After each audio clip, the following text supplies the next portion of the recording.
Welcome to the world of stories, where words are drawn, ideas are unleashed, and imagination knows no bounds. I am Scheherazade, and I will be your companion on unparalleled journeys, where we search for meaning, laugh, reflect, and perhaps discover something about ourselves without realizing it. In each episode, a new door opens, a door to a story, a secret, or a small moment that changes everything. Are you ready? Let the story begin. Title of the story: Endless Winter.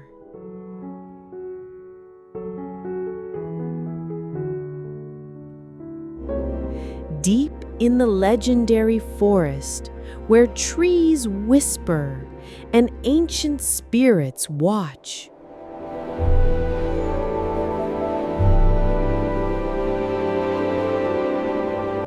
winter began to show its face, a face the forest had never known before. Snow fell without ceasing, covering everything in a silent white blanket. The cold was unlike any ordinary winter. It had a strange cruelty. The sun's rays disappeared, rivers froze,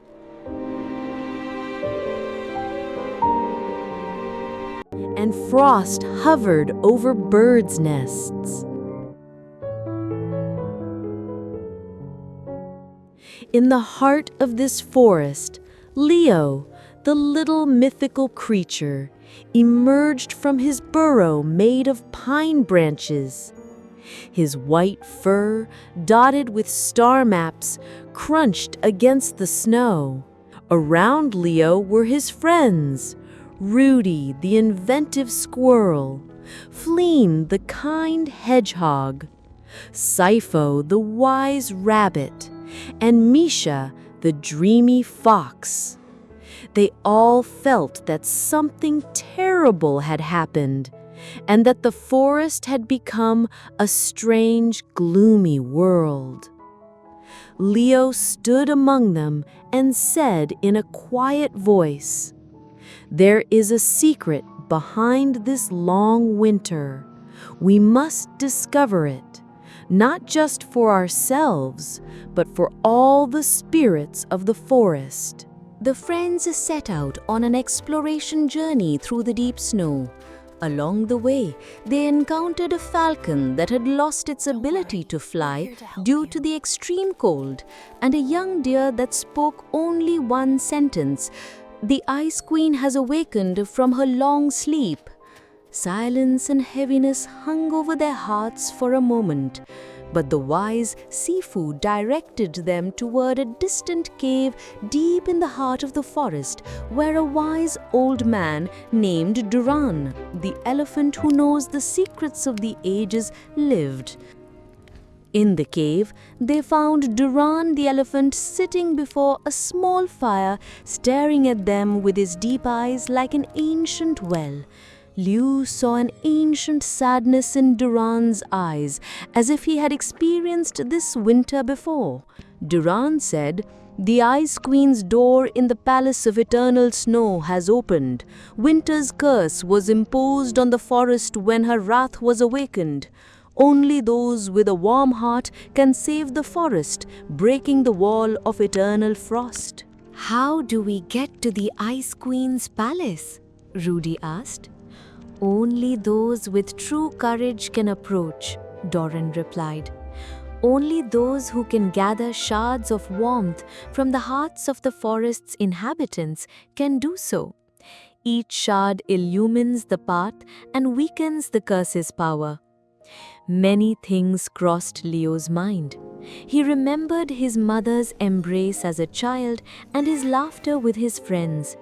He felt a strange energy gathering in his chest, and he decided to lead his team on the most difficult task yet. They all set off through the forest, gathering shards of warmth. A little child smiled for his grandfather, the song of a lone bird perched on a dry branch, a firelight that Cipho lit to cook breakfast for his friends that morning, and a tear of gratitude from a deer Leo had met when he rescued it from a snow trap. With each shard they gathered, they noticed the air clearing and the colors slowly returning despite the frost still lingering in the surrounding areas. Leo and his companions finally approached the palace of eternal snow. It was built of crystal pillars that shimmered in the moonlight like weapons of light. The Ice Queen saw the friends and was furious. She unleashed a storm of ice, trapping them in a circle they could not penetrate. But Leo did not allow fear to settle in his heart. He walked up to the queen and asked, "Why did you create this eternal winter? Don't you want the forest to live?" The queen looked at him with crystal eyes and said, "I have been alone for thousands of years.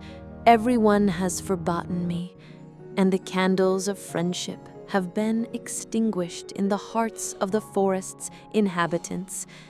Coldness has become my only refuge." Misha the fox said tenderly, "A cold heart is not a blessing. Let us share the warmth of love with you and together emerge from this ice." The queen was silent for a few moments, during which she felt a tremor she had never known in her life. The warmth of her friend's conversation seeped into her heart, as if those words had melted the ice surrounding her soul. Breaking the curse wasn't easy. The queen asked the friends to confront their old memories and gather the last shred of warmth from deep within. Each entered their own little world. Rudy entered his childhood, where he felt less intelligent than the other squirrels. He faced his fear and learned that his courage was not measured solely by his intelligence, but by his belief in himself. Misha traveled through the moments of loneliness after losing her mother. She cried at first, but she found her friend's embrace to be a new window of hope. Fleen faced the memories of being overlooked because of his thorns. He realized that love requires courage and began to see the beauty of his soul transcending the boundaries of the body. As for Leo, he reminisced about the loss of his mother. He cried in front of everyone, but he didn't hide his tears, and everyone felt the warmth flowing from his heart into theirs.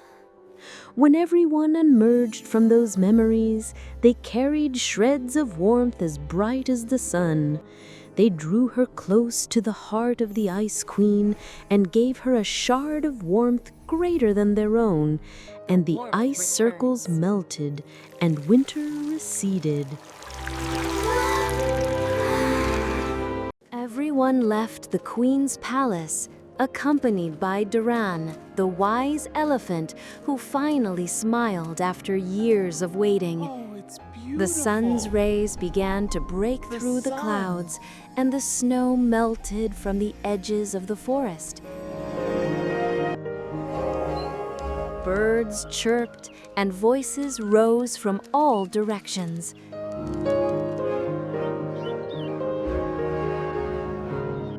The Ice Queen grew calmer, wearing a garment of soft light instead of a crystal cloak. Her palace became a place of peace, where the forest dwellers gathered in every season to share stories and laughter. Everyone learned that warmth comes not only from the sun's rays, but from hearts that are unafraid to communicate love and compassion.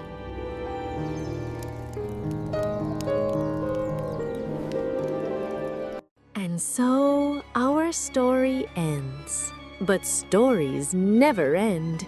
They live on in the hearts of those who love to listen and are adept at imagining. Thank you for joining me today. If you enjoyed the journey, take it with you and share it with those you love. We'll see you in a new episode with a new story. Until then, be kind, be curious, and don't stop asking questions. Goodbye.